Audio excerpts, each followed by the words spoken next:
Kemunculan elit dozong lain seperti Medusa agaknya membuat Wuying cukup kesal dan segera memperingatkan perempuan menawan itu untuk tidak ikut campur dalam urusan aula jiwa. Namun seperti biasa Medusa yang sudah ngetag nyawa Shoyan sebagai kepemilikannya tidak mau pergi begitu saja karena menurut sang ratu hanya dialah yang boleh menyentuh Shoyan. Menyentuh apa nih ya? Menyentuh apa gitu ya? Menyentuh nyawa ya guys ya maksudnya. Nah, berhubung Medusa masih kekeh ikut campur urusannya, maka Wuying pun tidak keberatan untuk membiarkan perempuan cantik itu merasakan kekejaman rantai jiwanya.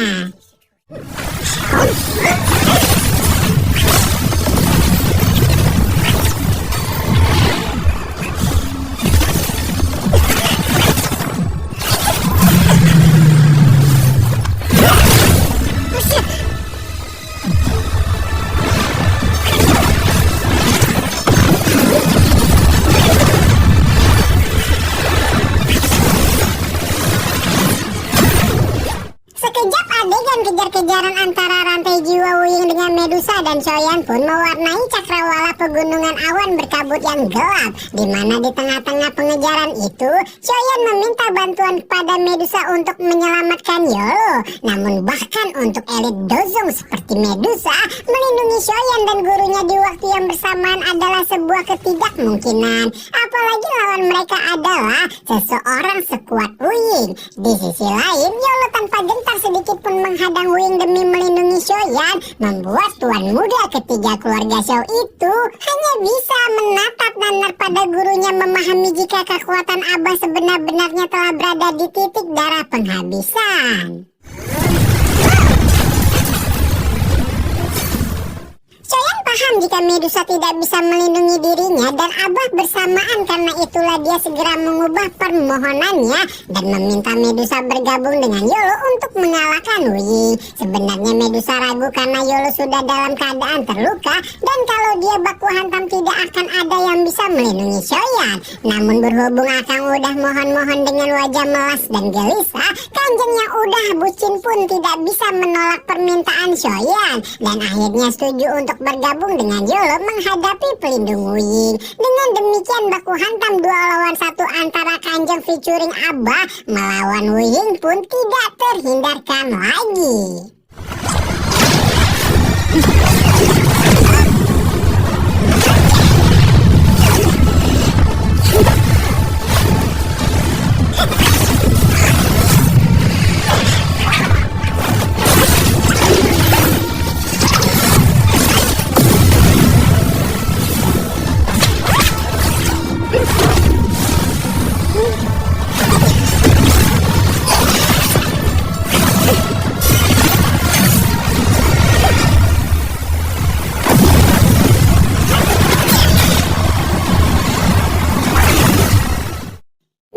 Medusa bergabung dengan pertarungan, Wuying langsung berada dalam posisi terpojok. Meskipun secara individual Medusa dan Yochen memang lebih lemah dibanding dirinya saat ini, tapi tidak dapat dipungkiri keduanya bukanlah seorang petarung yang lemah. Dan Wuying tidak bisa membiarkan dirinya di pojokan seperti ini lebih lama. Karena itulah Wuying pun tidak punya pilihan lain kecuali menggunakan jiwa Yunsan untuk mengaktifkan teknik pamungkasnya. Meskipun jiwa seorang elit dozong adalah sesuatu yang sulit ditemukan, tapi demi mendapatkan jiwa Yochen maka pengorbanan semacam ini bukanlah hal besar bagi Wuying.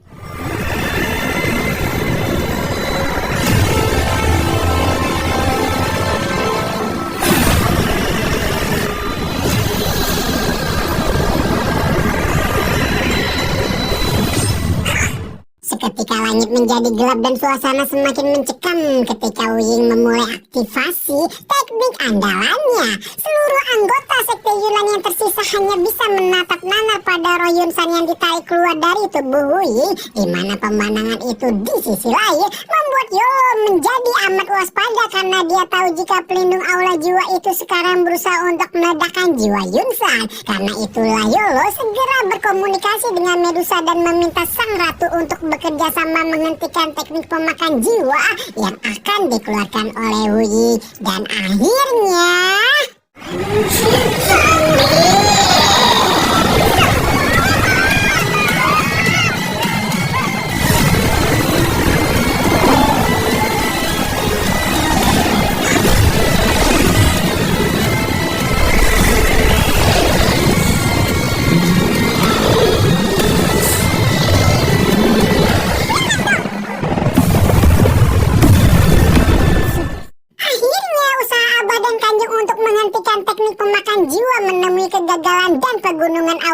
kabut seketika menjadi gelap di bawah pengaruh teknik tingkat tinggi yang dikeluarkan Wuying.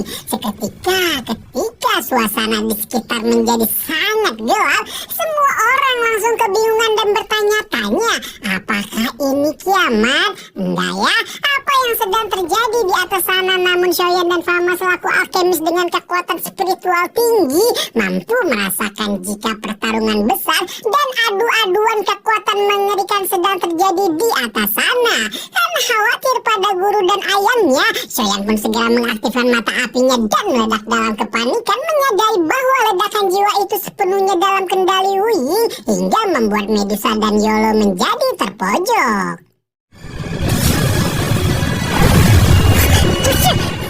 Berhubung kedua lawannya sudah sama-sama berada dalam kondisi lemah, Wuying pun tidak menyia-nyiakan kesempatan dan sekali lagi menyerang Yolo yang memang menjadi target utamanya. Di momen-momen penghabisan itulah Yolo mengeluarkan kekuatan spiritualnya yang tersisa untuk memindahkan api tulang dingin ke tubuh Shoyan. Pada intinya, Abah berpesan kalau segel api tulang dingin itu akan menghilang hanya jika Yolo kehilangan nyawanya. Dan Yolo berharap agar murid yang paling dia banggakan itu tidak bertindak gegabah. Shoyan tidak bisa menahan matanya untuk bergetar saat dia sangat amat memahami jika pesan ini adalah pesan terakhir yang ditinggalkan Abah kepadanya. Hatinya seperti dilebur dengan besi panas melihat bagaimana rantai jiwa Wuying menembus tubuh gurunya sebelum mengurung jiwa spiritual alkemis terkuat di dunia itu ke dalam sebuah kurungan jiwa.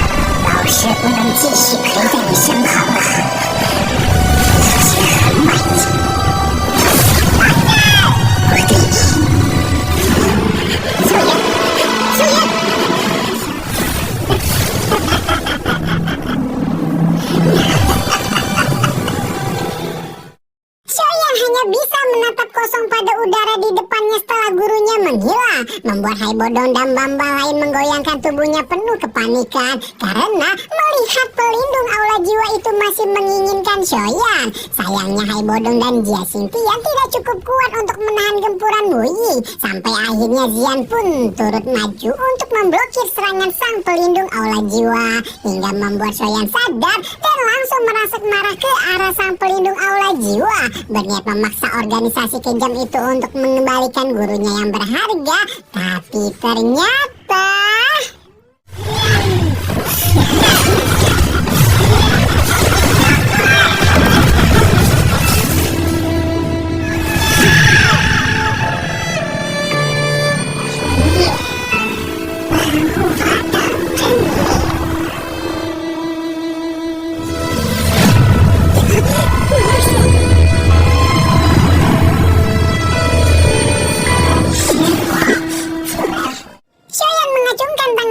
terus-menerus memanggil nama gurunya, berharap apa yang baru saja terjadi hanyalah mimpi buruk dan dia bisa segera bangun melihat Abah Yolo masih ada di sisinya.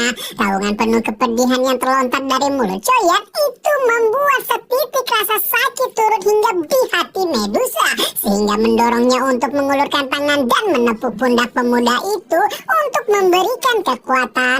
Setiap pertemuan yang pasti akan berakhir dengan perpisahan, tapi Medusa yakin hal perpisahan ini pasti akan membuat Shoyan menjadi semakin kuat hingga waktu penagihan hutang kepada aula jiwa nanti tiba. Kata-kata penyemangat Medusa tampaknya bekerja di mana tuan muda ketiga keluarga Shou itu bisa menenangkan gejolak dalam hatinya sebelum menatap ke arah anggota sekte Yunlat dengan penuh kemarahan. Langsung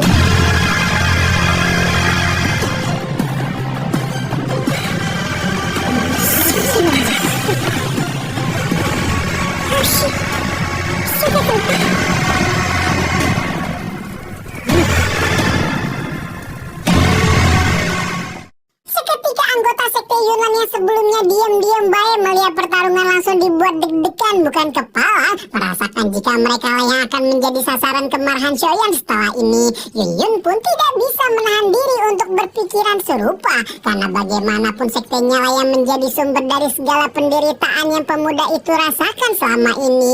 Dengan berusaha menguatkan hatinya sendiri, Yun bertanya apa yang pemuda itu inginkan dan berharap jika pemuda yang pernah berbagi masa lalu dengannya itu mau menghentikan pembantaiannya. Tawa Shoyan menggema di udara, berpikir ketua sekte yang satu ini kok agak lawak sampai berharap pemuda itu mau berhenti setelah segala hal yang sektenya itu lakukan.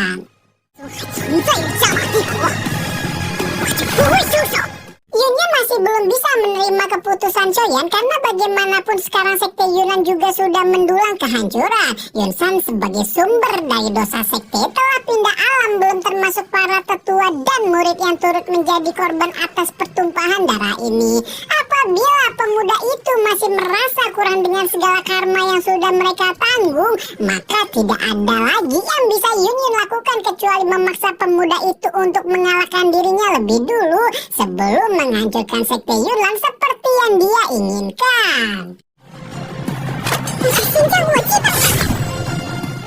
Shoyan menggeretakkan giginya penuh kemarahan melihat bagaimana Yunyun benar-benar mengacungkan pedang ke arahnya untuk melindungi sekte Yunan. Ditelannya sekelompok obat untuk memulihkan dokinya yang menipis, membuat Haibodong berencana untuk menawarkan diri menggantikan Shoyan baku hantam dengan Yunyun. Namun Shoyan menolaknya karena masalah ini hanya bisa dia selesaikan sendiri.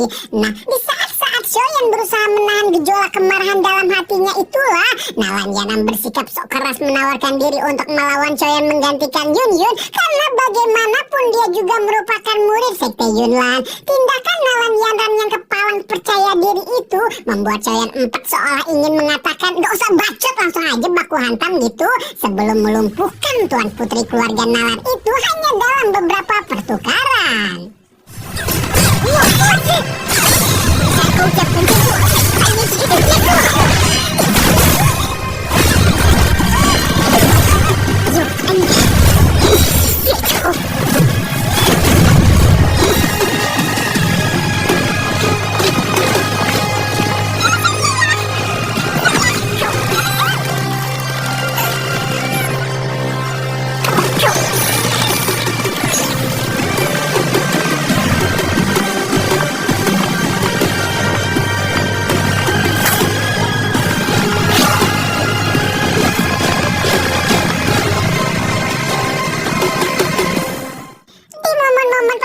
itulah datang Yoye dan pasukan kekaisaran Jia seolah hanya dengan satu perintah saja dari Jia Xingtian, maka sekte Dolim itu akan benar-benar menemukan akhirnya. Namun ternyata pelindung keluarga kekaisaran itu tidak langsung memberikan perintah, malah memilih untuk menunggu apa yang akan Choyan lakukan.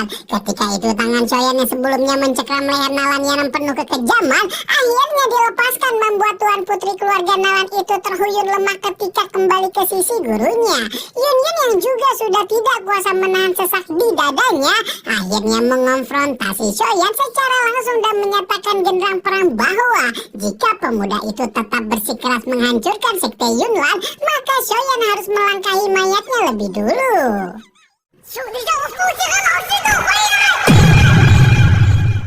Yunyun hanya bisa mampu menunduk penuh kepedihan mendengar raungan kemarahan Shoyan. Yunyun adalah ketua sekte Yunlan dan sebuah ketidakmungkinan baginya untuk diam saja melihat sektenya dihancurkan. Yunyun tahu jika yang dilakukan sekte Yunlan kepada Shoyan adalah sebuah kekejaman yang tidak bisa termaafkan. Yunyun tahu juga jika karena dosa besar itu dirinya tidak pantas untuk memohon ampunan Shoyan. Namun sekali lagi dia adalah ketua sekte Yunlan, dan karena itulah jika seluruh anggota sektenya dihabisi, dia juga akan menghabisi dirinya sendiri sebagai wujud permohonan maaf kepada leluhur sektenya terdahulu.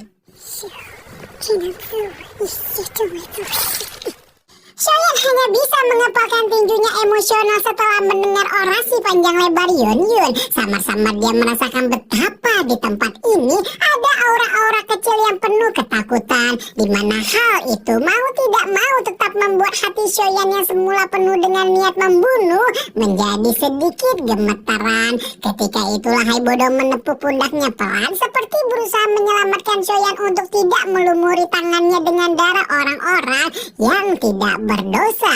云岚宗守恶云山一出，他与魂殿的勾结。